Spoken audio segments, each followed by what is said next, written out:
이제 솔로몬 왕이 성전과 왕궁을 다 지었습니다. 하나님께서 다시 솔로몬에게 나타나서 우리 지난번 설교에서도 확인한 바와 같은 그 조건적인 약속을 다시 한번 강조하십니다. 4절에 보듯이 네가 만일 네 아버지 다윗이 행함같이 마음을 온전히 하고 바르게 하여 내 앞에서 행하며 내가 네게 명령한 대로 온갖 일에 순종하여 내 법도와 율례를 지키면 이라는 조건입니다. 6절에도 만일 너희나 너희의 자손이 아주 돌아서서 나를 따르지 아니하며 내가 너희 앞에 둔 나의 계명과 법도를 지키지 아니하고 가서 다른 신을 섬겨 그것을 경배하면입니다. 우린 신명기적 역사관 혹은 신명기적 신학이라 이렇게 불렀습니다. 조건적인 약속입니다. 이 조건적인 약속에서는 하나님이 요구하시는 대로 신앙을 지키면 복을 받을 것이요, 그렇지 않으면 벌을 받을 것입니다. 그 벌은 여기서 이렇게 강조됩니다. 7절 내가 이스라엘을 내가 그들에게 준 땅에서 끊어버릴 것이요 내 이름을 위하여 내가 거룩하게 구별한 이 성전이라도 내 앞에서 던져버리리니 이스라엘은 모든 민족 가운데서 속담거리와 이야기거리가 될 것이라 입니다. 그러니까 따지고 보면 지금 이 열왕기서가 이미 멸망한 이스라엘 백성들로 바벨론의 포로가 되었거나 다른 나라로 뿔뿔이 그 살 길을 찾아 흩어진 난민들의 입장에서 읽어야 한다는 것을 염두에 두면 이스라엘이 왜 멸망했는가, 성전이 왜 다 회파되었는가, 그것은 이 조건에 나타난 대로 하나님을 순종하지 않고 그 명령대로 살지 않은 탓이라 이렇게 분명히 못 받고 있는 것입니다. 이 7절, 8절, 9절은 그래서 굉장히 구체적이죠. 계속 8절을 보시면 이 성전이 높을지라도 지나가는 자마다 놀라며 비웃어 이르되 여호와께서 무슨 까닭으로 이 땅과 이 성전에 이같이 행하셨는고 하면 대답하기를 그들이 그들의 조상들을 애굽 땅에서 인도하여 내신 그들의 하나님 여호와를 버리고 다른 신을 따라가서 그를 경배하여 섬김으로 여호와께서 이 모든 재앙을 그들에게 내리심이라 하리라 하셨더라. 그러니까 성전의 회파는 하나님이 무능하다는 것으로는 이해될 수 없고 저들을 애굽에서 인도하여 내어 이 땅에 심으신 하나님이 저들을 내어 쫓은 것이라, 저들이 하나님을 섬기지 않아서 불순종하여 자초한 것이라 이렇게 분명하게 못 받고 있습니다. 이 문제는 나중에 이스라엘 말기에 선지자 노릇한 예레미야에 의해서 이렇게 다시 한번 강조됩니다. 예레미야 7장입니다. 구약성경 1060페이지 예레미야 7장 1절부터 봅니다. 예레미야는 이스라엘 말기에 이제 요시야 왕으로부터 이스라엘이 멸망하여 바벨론의 포로가 될 때까지 선지자로 활동했던 사람입니다. 예레미야 7장 1절 여호와께로부터 예레미야에게 말씀이 임하니라 이르시되 너는 여호와의 진문에 서서 이 말을 선포하여 이르기를 여호와께 예배하러 이 문으로 들어가는 유다 사람들아 여호와의 말씀을 들으라. 만군의 여호와 이스라엘의 하나님께서 이와 같이 말씀하시되 너희 길과 행위를 바르게 하라. 그리하면 내가 너희로 이곳에 살게 하리라. 너희는 이것이 여호와의 성전이라 여호와의 성전이라 여호와의 성전이라 하는 거짓말을 믿지 말라. 너희가 만일 길과 행위를 참으로 바르게 하여 이웃들 사이에 정의를 행하며 이방인과 고아와 과부를 압제하지 아니하며 무죄한 자의 피를 이곳에서 흘리지 아니하며 다른 신들 뒤를 따라 화를 자초하지 아니하면 내가 너희를 이곳에 살게 하리니 곧 너희 조상에게 영원 무궁토록 준 땅이니라. 그러니까 내용은 자명합니다. 성전을 지은 것으로 너희들의 신앙 책임이 다 끝났거나 면제되는 것 아니다. 그 얘기죠. 그래서 이 성전을 진 이스라엘 백성들에게 이 성전을 지은 것으로 이제 우리 할 일을 다 했고 하나님은 우리에게 복을 주셔야만 한다는 식의 자기 기만으로 가지 마라. 이것이 여호와의 전이라 여호와의 전이라 여호와의 전이라 하는 거짓말을 믿지 말라가 되는 것입니다. 그래서 이제 현실적으로 너희가 그러면 어떤 자리에 있느냐를 8절 이하에 이렇게 지적합니다. 보라, 너희가 무익한 거짓말을 의존하는도다. 너희가 도둑질하며 살인하며 간음하며 거짓 맹세하며 바알에게 분향하며 너희가 알지 못하는 다른 신들을 따르면서 내 이름으로 일컬음을 받는 이 집에 들어와서 내 앞에 서서 말하기를 우리가 구원을 얻었나이다 하느냐? 이는 이 모든 가증한 일을 행하려 함이로다. 내 이름으로 일컬음을 받는 이 집이 너희 눈에는 도둑의 소굴로 보이느냐? 보라, 나 곧 내가 그것을 보았노라. 여호와의 말씀이니라. 이스라엘 백성들이 성전을 지은 것으로 하나님에 대한 저들의 신앙과 또 하나님의 백성으로서의 책임이 다 완료된 것이 아니라 그것은 신앙의 한 표현이요, 진심의 한 부분이며 더 중요한 것은 저들의 전인격과 삶에 걸친 하나님의 말씀의 순종과 하나님을 사랑하는 것이라 이렇게 지적하며 너희가 그것을 구별하여 몇 가지의 명분으로 하나님을 말하자면 입막음하고 너희 마음대로 살고 있다. 그렇다면 내가 이 성전을 할 것이라 라고 다시 한번 예레미야 선지자를 통하여 지적하고 아주 엄하게 경계하는 장면입니다. 우리는 이 성전이 회파될 것이라 하는 경고와 예언과 또 그리고 역사적인 사실을 알고 있습니다. 우리 잘 아는 대로 이 성전은 그러니까 이스라엘 백성들이 또 남왕조 유다가 바벨론의 포로가 되던 BC 586년경에 완전히 파괴됩니다.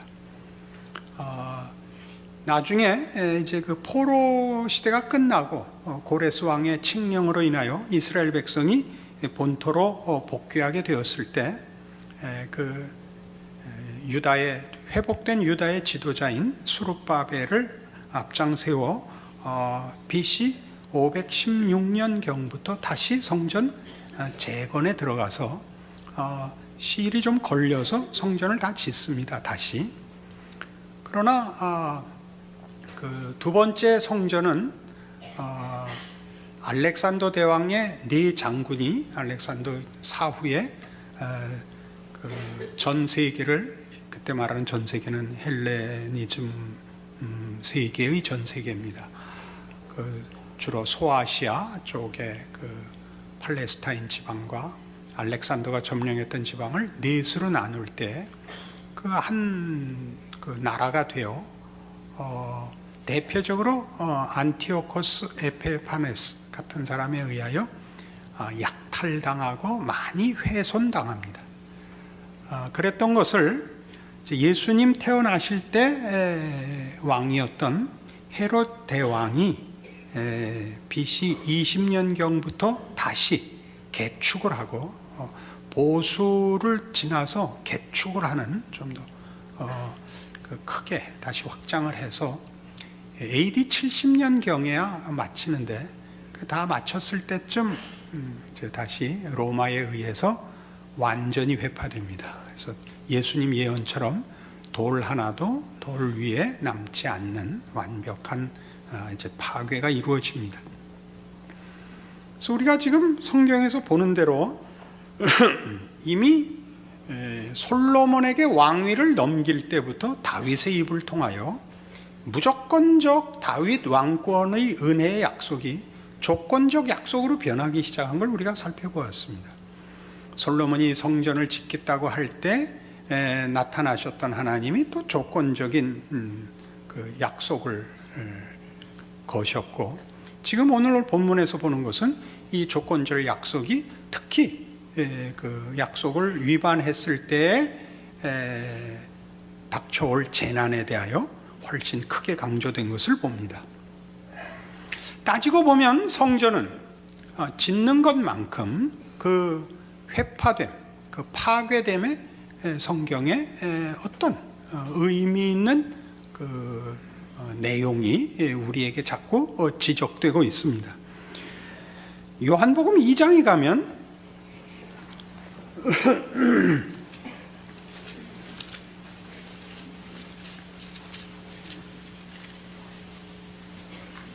요한복음 2장 13절,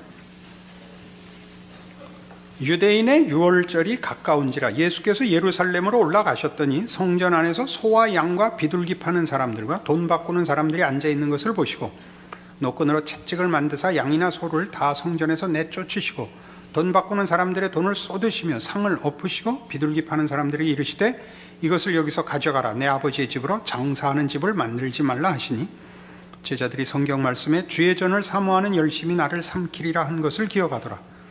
이에 유대인들이 대답하여 예수께 말하기를 네가 이런 일을 행하니 무슨 표적을 우리에게 보이겠느냐. 예수께서 대답하여 이르시되 너희가 이 성전을 헐라 내가 사흘 동안에 일으키리라.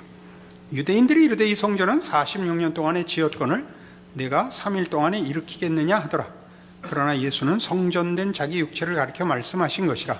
죽은 자 가운데서 살아나신 후에야 제자들이 이 말씀하신 것을 기억하고 성경과 예수께서 하신 말씀을 믿었더라.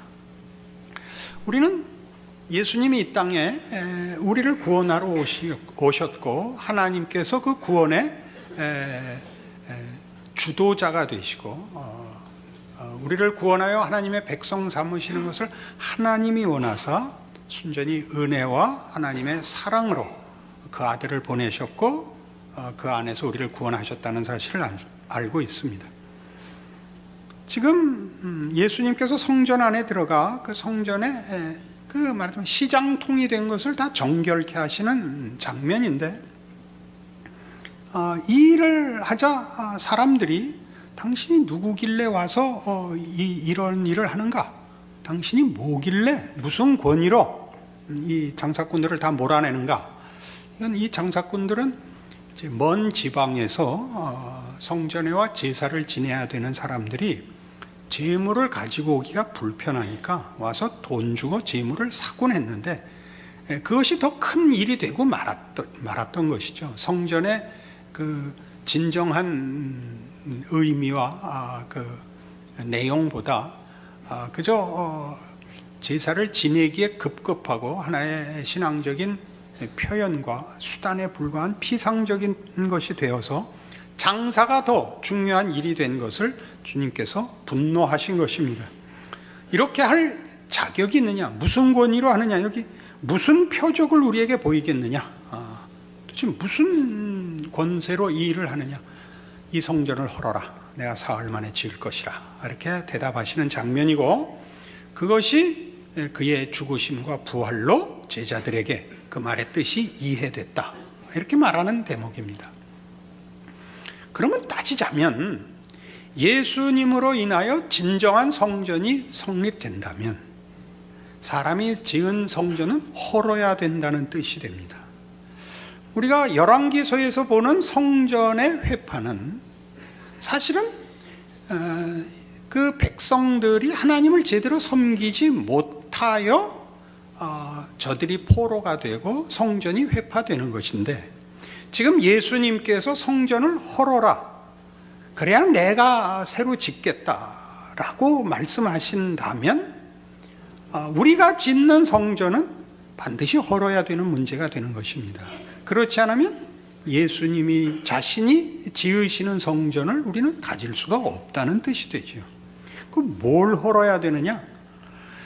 분명히 열왕기서에 나오는 것은 성전이 회파되는 것은 우리의 불신앙 때문인데 성전이 유지되는 것이야말로 우리의 신앙이 정상이며 하나님 앞에 받아들여진다는 뜻이요. 성전이 회파되는 것은 우리의 신앙이 실패했다는 뜻인데 예수님이 오셔서 성전을 헐라고 오히려 얘기를 하신다면 우리는 이 문제에 대해서 더 깊이 이해할 수밖에 없죠. 성전이 헐리는 것은 언제나 우리가 지은 것으로서는 헐려야 된다는 뜻입니다. 우리가 지은 것이라는 것은 궁극적으로 기독교 신앙이라는 것은 인간의 종교성과 열심 위에 서 있는 것은 아니라는 얘기죠. 기독교 신앙이라는 것은 예수 그리스도를 보내신 사건에서 또 예수 그리스도의 죽음과 부활에서 나타났듯이 은혜 위에 서 있습니다. 은혜 위에 서 있다는 말은 우리의 능력과 우리의 열심 위에 서 있는 것이 아니라 하나님의 열심과 하나님의 능력 위에 서 있습니다.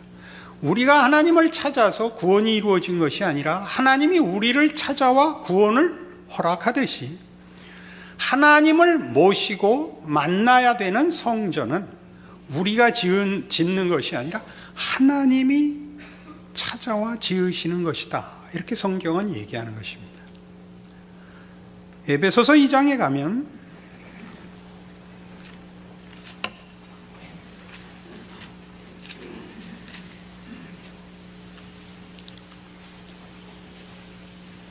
신약성경 310페이지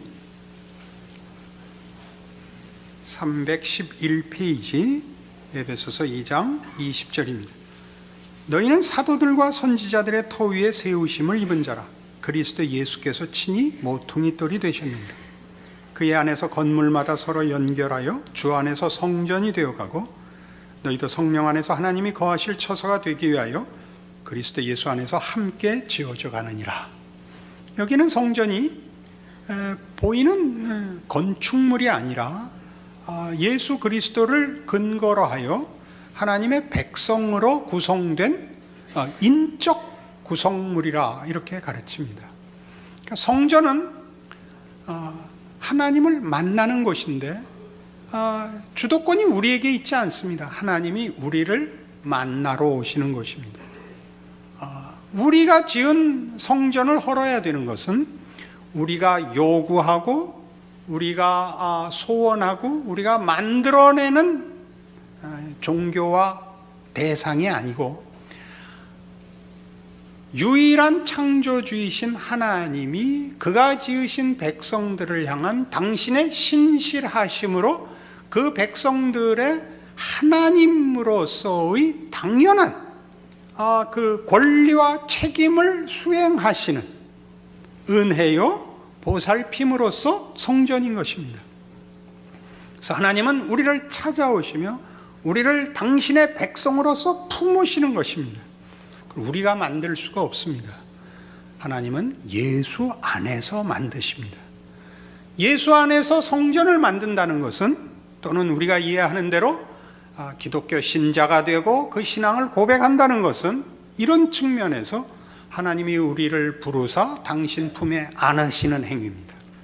우리는 그의 자녀로 그의 품을 떠날 수 없는 그리스도 예수 안에서 하나님의 성전이 되는 것입니다. 여기에 말하자면 열왕기서가 가지는 역사적 차원의 성전 건축과 그 건축의 회파가 가지는 의미가 있습니다. 그것이 깨질 수밖에 없는 것은 우리가 지은 성전은 깨질 수밖에 없습니다. 왜? 우리가 이제 더 살펴보겠지만 앞으로 인간들은 하나님만을 온전히 섬기지 못합니다. 그토록 우상 숭배가 극성을 떠는 이유는 우리는 다 우리가 만든 신을 섬깁니다. 우리가 만든 신을 섬긴다는 것은 자기가 신이 되는 거죠. 내 필요를 위하여 나보다 능력 많은 신을 동원할 뿐이지 그 신을 경배와 찬송의 대상으로 섬길 수는 없습니다. 인간이 만드는 종교는 언제나 자신의 소원과 생각의 그 차원을 벗어날 수가 없습니다. 여기에 기독교 신앙의 고유함과 특별함이 있는 것입니다. 여러분 모두는 말하자면 예수를 믿는다고 고백하여 하나님의 백성 된 것을 이해하며 고백합니다. 예수를 믿는다는 표현은 바로 이렇게 하나님의 백성으로 부름을 받으며 하나님의 사랑을 입으며 하나님의 허락하시는 구원이 예수 안에서 허락된다는 뜻이며 예수 안에서 허락된다는 것은 우리가 만든 것이 아니라는 문제의 극명한 성경적 비교입니다. 요한복음 4장으로 가보십시다.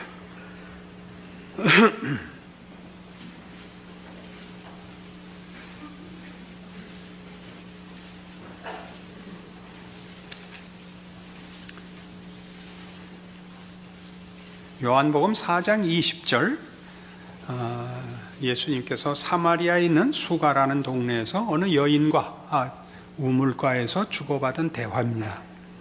우리 조상들은 이 산에서 예배하였는데 당신들의 말은 예배할 것이 예루살렘에 있다 하더이다. 예수께서 이르시되 여자여 내 말을 믿으라. 이 산에서도 말고 예루살렘에서도 말고 너희가 아버지께 예배할 때가 이르리라. 너희는 알지 못하는 것을 예배하고 우리는 아는 것을 예배하노니 이는 구원이 유대인에게서 남이라. 아버지께 참되게 예배하는 자들은 영과 진리로 예배할 때가 오나니 곧 이때라. 아버지께서는 자기에게 이렇게 예배하는 자들을 찾으시느니라. 하나님은 영이시니 예배하는 자가 영과 진리로 예배할지니라. 이 20절에 있는 이 여인의 답은 이겁니다. 내가 보니 당신은 선지자 같습니다. 우리 조상들은 이 산에서 예배를 드렸는데 사마리아 사람입니다. 유대인들은 예루살렘에서 드려야 된다고 하는데 그렇습니까? 역사적 배경을 이해할 필요가 있습니다. 솔로몬 후에 이스라엘은 북왕조와 남왕조로 분열됩니다. 북왕조는 10개의 지파가 합심해서 이스라엘이라는 국호를 가져가고 남왕조는 유다가 됩니다. 유다와 베냐민 지파가 합세해서 유다 왕조를 이룹니다. 북왕조 이스라엘은 성전이 예루살렘에 있는 바람에, 그게 남왕조 유다에 속해 있는 바람에 북왕조 이스라엘의 백성들이 그 마음으로 남왕조를 정통 국가로 인정하고 북왕조를 그 마음으로부터 인정하지 않을까봐 여러 곳에 예배할 처소를 만듭니다. 그러니까 성전에 가서 해야 할 일을 다른 데서 할 수 있도록 여러 산당을 만듭니다. 보통 이 언덕이나 산에 제단을 만들어 성전에서 할 수 있는 제사를 대신하게 만듭니다. 지금 그 얘기를 합니다. 우리 조상들은 이 산에서 예배하였는데, 그러니까 그 말입니다. 당신들의 말은 예배할 곳이 예루살렘에 있는 그 성전에서만 해야 된다고 합니다. 이 얘기입니다. 이 말은 이제 성전을 건축한 이후에 이스라엘의 그 역사 속에서 성전 건축 이후에는 예배를 이 예루살렘 성전에서 드렸느냐 다른 곳에서 드렸느냐가 중요한, 하나님을 섬기고 그 계명을 지키는 문제의 진위를 가리는 중요한 기준이 됩니다. 성전에서 드렸느냐 산당에서 드렸느냐가 중요한 그 판별식이 됩니다. 그러니까 여기서도 바로 그 문제가 언급되어 있습니다. 그런데 예수님께서 이 산에서도 말고 예루살렘에서도 말랍니다. 여기 예루살렘은 우리 잘 아는 예루살렘 성전입니다. 그것이 중요하지 않다. 장소가 중요하지 않다. 건축물이 중요하지 않다. 이 산에서도 말고 예루살렘에서도 말고 너희가 아버지께 예배할 때가 이르리라. 너희는 알지 못하는 것을 예배하고 우리는 아는 것을 예배하노니 이는 구원이 유대인에게서 남이라. 아버지께 참되게 예배하는 자들은 영과 진리로 예배할 때가 오나니 곧 이때라. 예수님 당신을 근거로 하여 이제야말로 제대로 예배할 때가 왔다. 아버지께서는 자기에게 이렇게 예배하는 자들을 찾으시느니라. 하나님은 영이시니 예배하는 자가 영과 진리로 예배할지니라.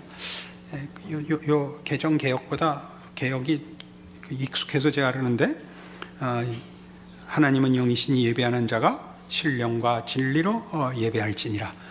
같은 뜻의 우리말 번역의 조금의 차이일 뿐입니다. 신령과 진리로 예배할 수 있는 일, 이제 예수 안에서만 가능해지는 겁니다.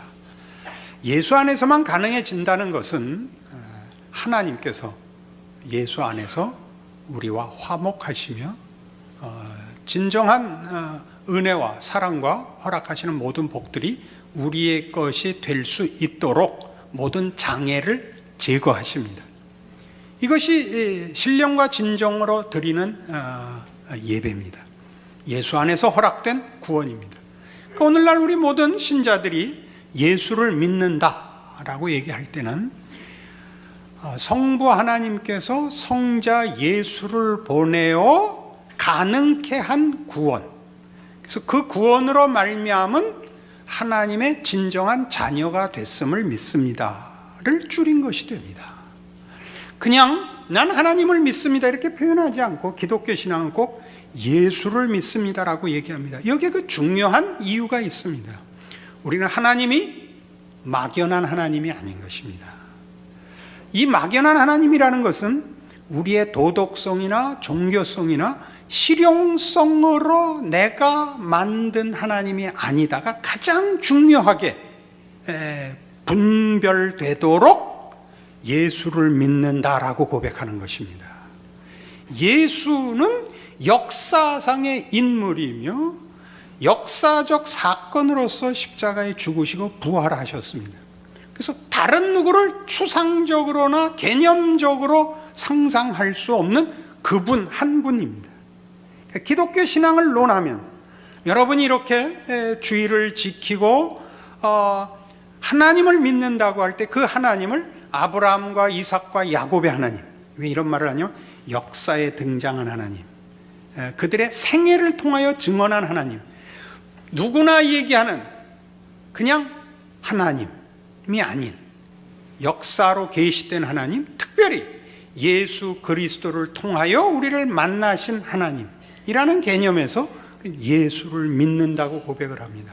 그랬을 때 우리에게 중요한 것은 이 우리를 찾아오시고 우리에게 목적을 두시고 약속하신 하나님이라는 것을 예수 안에서 확인하지 않으면 우리의 신앙은 전혀 다른 것이 됩니다. 헐어야 될 것이 됩니다. 헐어야 될 것. 여러분의 신앙의 성숙의 과정에서 일어날 수 있는 것과 본질과 목표에서 틀리는 것을 혼동하지 마십시오. 여러분은 기도해야 됩니다. 성경 말씀을 봐야 됩니다. 성수주의를 해야 됩니다. 여러분의 삶 속에서 신자 노릇을 여러 각도로 해야 됩니다. 겸손하고 온유하고 믿음을 지키고 전도하고 해야 됩니다. 그러나 그것이 내가 지은 성전이어서는 안 된다 이겁니다. 내가 지은 성전일 때는 그것 하나로 나머지는 하나님께 순종하지 않아도, 헌신하지 않아도 되는 자신을 발견하게 됩니다. 미묘한 문제입니다. 우리 전 삶을 드리고 싶지만 아직 이렇게밖에는 못하고 있다고 느끼는 것과 내가 이것저것을 하고 있으니 나는 참다운 신자이다 라고 자신하고 실제적으로 자신의 인격과 생애를 바치지 못하는 사람이 의외로 많습니다. 이렇게 몰아붙이는 것 아닙니다. 지금 정도 하는 것 갖고 안 됩니다. 더 봉사하셔야 됩니다. 이렇게 명분으로 여러분을 떠밀자는 얘기가 아니라 하나님이 누구인지를 알고 우리의 존재와 생애를 하나님과 묶지 않고는 생각할 수 없다는 것으로 자신의 신앙을 이해하지 못한다면, 그리고 그러기엔 내가 턱없이 부족하지만 이 일이 나로부터 출발한 신실함이나 열심이나 소원에 근거한 것이 아니라 하나님이 소원해서 하나님의 열심이 나를 붙잡았다는 것을 예수 안에서 확인하는 것으로서 확인되지 않는다면 여러분의 신앙은 여러분이 지은 성전 속에 붙잡혀 있는 것입니다. 예수님이 당장이 말씀을 하실 것입니다. 성전을 헐라, 내가 사흘 만에 지었다, 이 성전으로 이사 와라, 그렇게 말씀하실 것입니다.